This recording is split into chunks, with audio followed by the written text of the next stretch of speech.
Well, it's not Heston Cherry today. It's Ben Cloward, but I have a special guest on today. His name is Robert Beatty, goes by Cord. How are you today? Doing great. How you doing, I'm Ben? all right. So we were just talking about everybody thinks an OG stands for original gangster. When you're an old guy on campus and you're going to college, what does OG stand for? Old guy. The old guy. Yeah. Everybody talks about some fear and stuff holding themselves back in recovery. And you were just telling me when you went to Purdue University that you didn't have any fear at all. No, I didn't. I'd gone through enough. Back in those days. In the years of trying to become sober. That you kind of, you kind of get down to that place where we talk about of acceptance and surrender. Yeah. Most of us get that wrong. We surrender, but we don't accept. Yeah. And it's when you get to that place and you've hit that, hit the bottom and you recover from that. It's always it gives you a lot of humility. You gain a lot of humility from going through those things like we have.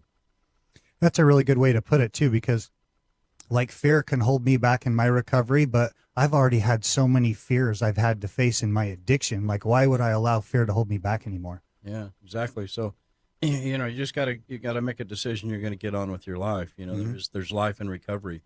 And, that's what if you're, once you've gone through the fire and you become fully recovered, which I was at that point, then there's no fear left in it. It's just, I'm going to go for this and make a change in my life, whatever it takes, and get it done.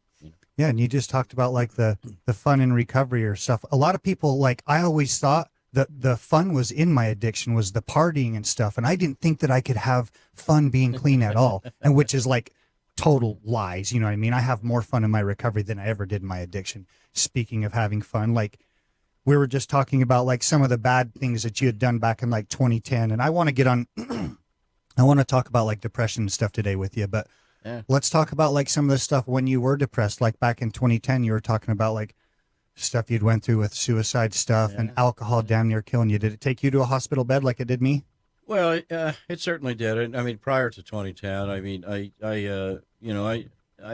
I first made an attempt at becoming sober 17 years ago, Mm-hmm. and it took another 7 years of suffering to get to that place. Mm-hmm. And I had gone through a lot, had become sober at one point, put about 4 years of hard work and sobriety into that, and gone back to school, doing all those things, wanted to become a behavioral therapist, wanted to do all those things, and then relapsed again. Mm-hmm. And I think that the people say, why did he relapse, right? Well, the normal course of conversation is he stopped talking to his sponsor. He quit going to AA. Mm-hmm. This guy stopped going to meetings. We hear it all the time. Yeah. That's not why we relapse. We relapse because we have the disease of addiction. Yeah. And it's alive and well. And we haven't treated it and we haven't dealt with it. Yeah. That's the only reason we relapse. And so I think that if you don't get to the underlying issue, which is depression, anxiety, addiction is a twofold disease, Mm-hmm. right? It's an obsession of my mind and it's an allergy or a disease of my body, Mm-hmm. correct? Mm-hmm. And so if I don't get to the physical aspect of it, of the depression, which is a genetic issue, that is my physical issue. Mm-hmm. And I don't deal with the anxiety and depression and I just go get the treatment. Yeah. What's going to happen to me when I just go get the treatment? I'm going to relapse. What happens the day after I leave? Yeah. And I haven't dealt with the physical side of it, Mm-hmm. which is the depression, the dopamine problems, the issues of anxiety that are caused by lack of serotonin and dopamine and the things in my body that are not happening for me. Mm-hmm. I'm going to accept the pain of that for a very short period of time, and then I'm going to do something and self-medicate it to get out of it. The only way I know how The only to way I know how, medicate it. Yeah. right? Yeah. And so I relapse Mhm. and I go back to it. So dealing with depression and anxiety really should become first and foremost in the course of the recovery process. Mm-hmm. Because, excuse me, becoming a fully recovered individual from the disease of addiction is a process. Mm-hmm. No one goes to treatment the first time that they go to a treatment program and become sober. That doesn't happen. They do, all treatment is great treatment. Mhm. All treatment is wonderful treatment. Yeah. If they are engaged in it, Yeah. If they want it. if they want it. Yeah. Correct. Yeah. They're going to get some direction. They're going to get some guidance. They're going to get some some Tools, education. yeah, tools in their tool belt. Going to put some tools in the tool belt that Mhm. give them some phone numbers to call and some Yep. people to rely on. Mhm. So all treatment is good treatment. But if I'm not getting to the treatment of depression and anxiety within that treatment program, Mm-hmm. I've missed the boat. So for me, it was about becoming very aware of that and having an understanding of that. Mm-hmm. Going to 7 different treatment centers didn't teach me that. Yeah, me either. Nobody taught me that. Mm-hmm. That was learned. That was a life lesson learned by losing my life to addiction after 2 years of homelessness, Mm-hmm.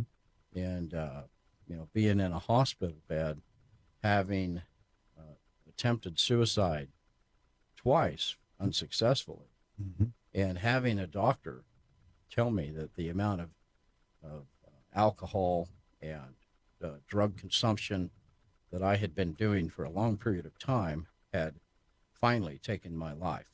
Mm-hmm. That was the unacceptable new low that I had not experienced. Yeah. Right. So that's what it did it for me. It's crazy hearing you talk because me and you are so similar of like doctors telling us stuff and me I'm still, the doctor told me that. And in my head, I was like, but I can just try like 1 more liter of vodka. I can have a couple beers. Like, I'm always trying to think my way around it, but the suicide attempts and stuff like that. When I very first met Cord, is what he goes by, is Cord. He told me he was a serial entrepreneur, which first of all, I just love that saying.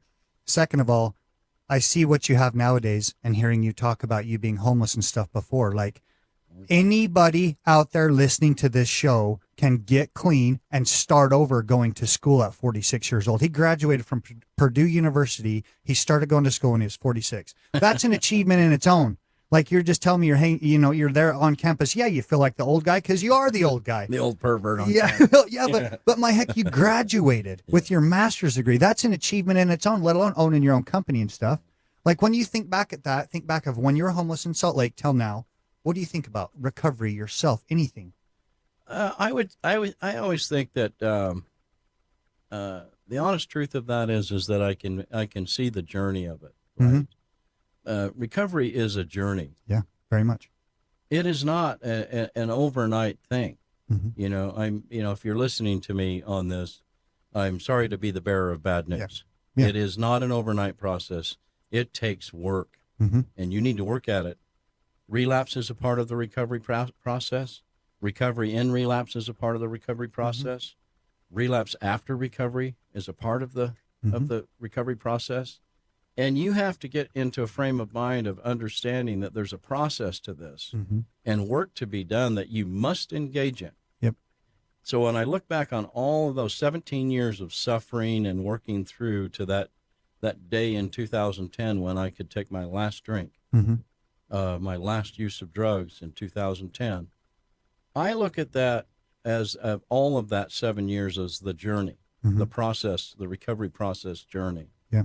And I'm not ashamed of it, Mm-hmm. because if I hadn't have gone through the 7 years, I would have died from the disease. Yep. I would not be here today. Yep. So it's all, I look back on it and I think I am so grateful Mm-hmm. for every drug I took, Mm-hmm. every needle I put in my arms, Mhm. every drop of alcohol that touched these lips. I am so eternally grateful for every single bit of it, because if it hadn't have happened the way that it happened every day and every drop, I wouldn't be here today. Yep. I would be dead. Yep. I have so many people tell me all the time about, first of all, you didn't get it because I went to 10 treatments, but you didn't get it after treatment, or what would you change about your past? And I say it exactly how you just did. All of that formed me into the man I am today. And I'm able to speak on those experiences and share them with clients, or share it with other addicts and help them through their journey. I mean, how you just said it too. You wouldn't be here if you hadn't went through the journey. And I will say me going through that journey was worth it. The work that I've done in recovery, it isn't easy, but I will tell you it's worth it. Every day You know, we have students. I like to call the people that come to our treatment centers students, not clients and not patients. Mm-hmm. I think if you call somebody a patient, it kind of suggests that there's something wrong with them. Mm-hmm. Mm-hmm. There's nothing wrong with the person that has addiction. They have a disease. Mm-hmm. That doesn't make them somebody that has something morally wrong with them Mm-hmm. or mentally wrong with them. That's an untruth. Mm-hmm. It's a fabrication of our society. Mm-hmm. And so you got to give yourself a break out there, guys, that the process is there. It's your journey to take. You're on a journey. Don't give up and just stick with it, Mm-hmm. right? Mm-hmm. You got to stay with it.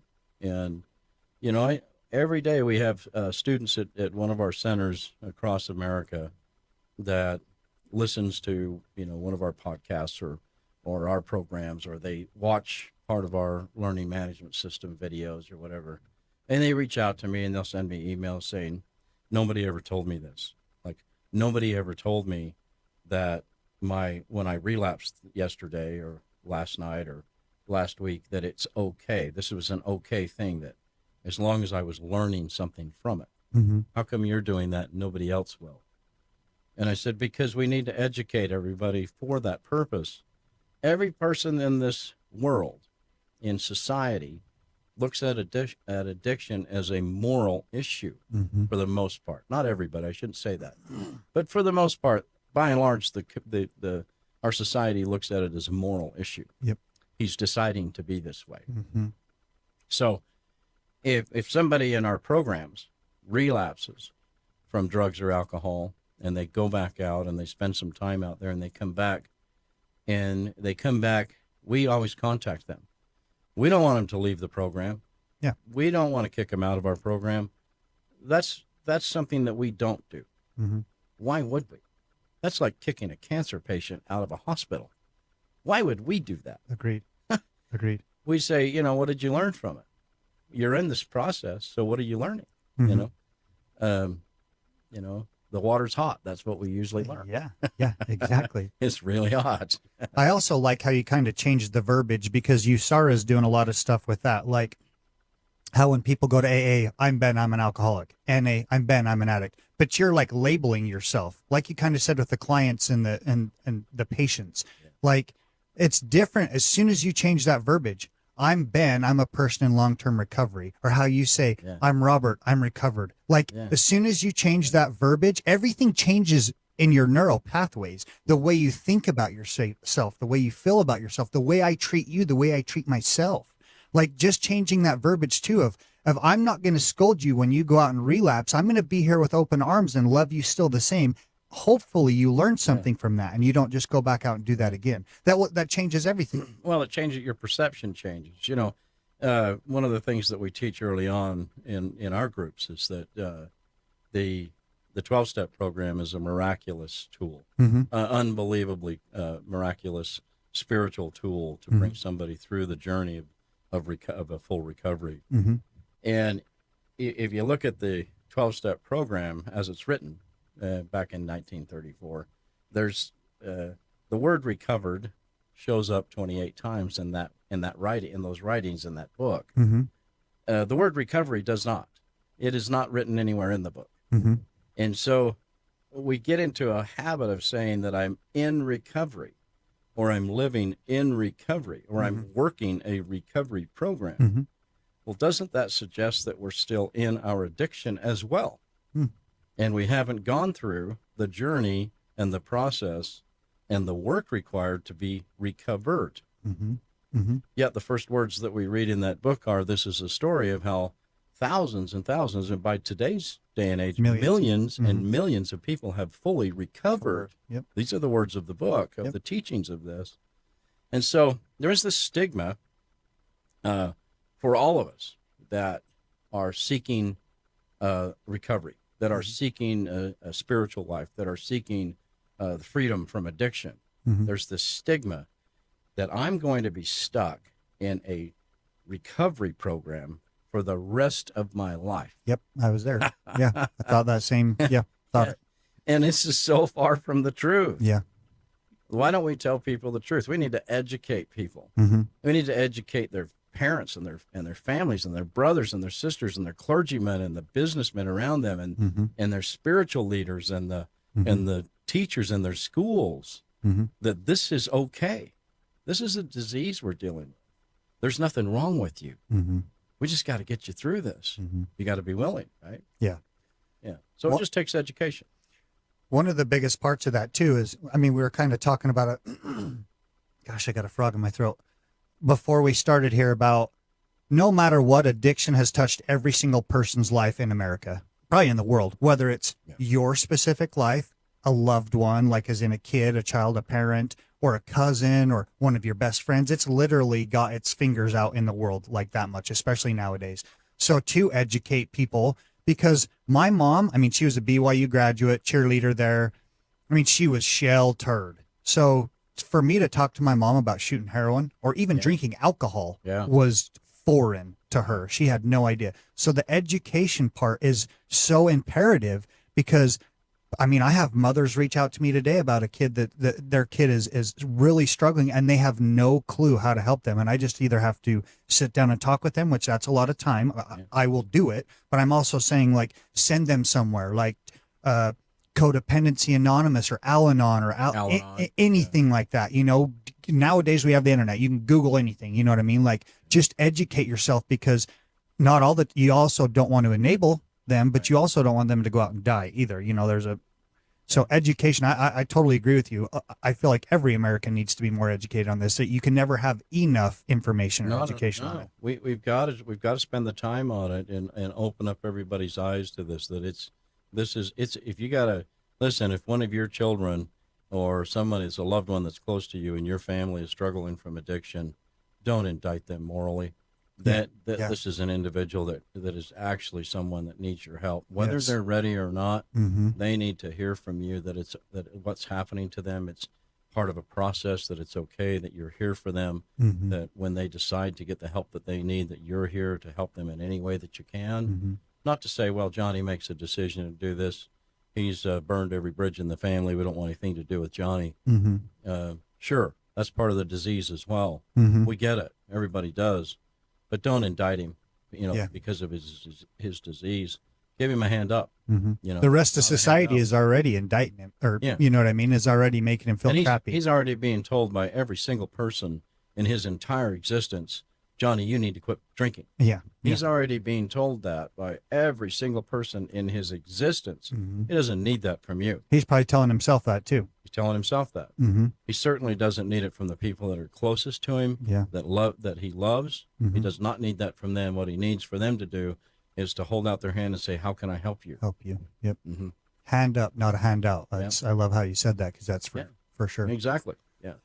So Robert is the owner of Zion Healing. I'm actually working there nowadays. I kind of want to talk a little bit about that. And like he said, it's nationwide. He has 16, I want to say 10 open right now for sure, but more to come. Yeah, we have 20 area developments, 10 clinics that are open, 13 clinics that are open nationwide. We have about 60 clinics in development right now for 2023 and 24. So it's growing fast. We've got them spread out from California to New York, Florida, all over, Oklahoma, Virginia, you name it. We're all over the country. Idaho, Vegas, Arizona, Idaho, all over. So what sets you apart from other people? I mean, I can speak to this, but I'd rather have you're the owner, you're the founder. What sets us apart is that we deal with the underlying issues of addiction, which is depression and anxiety. It becomes our key focus. If we can educate people on the recovery process on the addiction side, but medically treat with technology and science the underlying physical issue of depression and anxiety, we have a winning combination. We have a win-win coming out of that. The success rate of our technology, there's been about 4 million treatments to date, and the success rate of our technology with TMS, which stands for, is the moniker for, or the acronym for transcranial magnetic stimulation, TMS, neural feedback, or QEEG. Those technologies, there's about 4 million treatments to date. There's a 65% positive response rate from everybody that gets in one of those chairs. There's an 85% success rate coming right behind it. And so, which is huge in the medical field. Yeah, because going to residential, it's about an 11% chance of someone staying sober. So Yeah. you do the statistics. And we did the same as everybody else. We ran inpatient treatment centers for years and years and years. The New Year Recovery out of Park City, the Retreat at Zion here in Rockville, Utah, 20-bed facilities. And we ran detox centers and outpatient centers and you name it. I did it all. But if you take the disease of addiction and go to the word disease, shouldn't the disease be treated like any other disease in a clinical setting? Became kind of our thinking. And so what makes us different is that's what we do. We treat the disease of addiction clinically and medically with science and technology and good old-fashioned therapy and good old-fashioned 12-step programs, spiritual-based education. And it's a winning combination. It makes us different. Yeah. We just decided to do things a little differently and actually go to the source and treat smaller groups of people in our clinics, people that really wanted to be there, needed to be there, were there for the right reason. And we have a tremendous success because of that. Yeah, and I love that you're using the science too, because, I mean, it's not just going in there and me listening to Robert talk about his problems and me trying to relate to you and then have a therapist tell me how that's going to change my life. Right. You know what I mean? Like, because I've been to 8, 9 of those. So, I mean, I got what I needed out of it, I guess, but it didn't get me recovery. I mean, I also needed it. So like you say, being small allows those people that really want it and want to change their life into your facility. That's correct. Yeah. Every single person with addiction who suffers from addiction, every single person has an underlying physical issue that is in that dorsal lateral prefrontal cortex of the brain. That issue is a dopamine issue. That issue is a medical issue. It's a physical issue, and it needs to be treated. It needs to be treated somehow, some way. We choose to do it not in a non-pharmaceutical manner. We use TMS, neurofeedback, and transcranial magnetic stimulation equipment for our students, and we treat that area of the brain using science and technology that is extremely effective and very, very, very, very powerful, but extremely effective. So we don't do any medications. We don't do medication management. Our psychiatrists they do not manage medications. They are there for the purpose of getting people off of medication. Yeah. If you're out there and you're listening to this and you have 1, 2, 3, or 4 antidepressants that you're on, this is an answer for you. Yes. Right. Yeah. Years ago, the FDA, the FDA funded a study called the STAR-D study. It was the largest pharmaceutical study in American history, funded by the pharmaceutical companies, and it was to study the effects. It was to study the success and of the effect of antidepressants on individuals suffering from major depressive disorder. Study went over 5 years. What they found is that all antidepressant medications fail at the rate of about 4%. So if my antidepressant medication, which I've been on plenty, Yeah, me too. is failing, and then my dosage is increasing, there's no middle ground there. No. To a point where I can't be on anymore. Like, it's just, yeah. So I would like to thank Robert for coming on here. Sorry, I wanted to keep talking here. Zion Healing Centers, Robert Beatty. He actually has a book out as well. It's called what? How free do you want to be? How Free Do You Want to Be? Go look it up. Check him out. Robert Beatty. Thank you guys very much. Thank you for being on my show very much. Yeah, you're welcome. Bye-bye.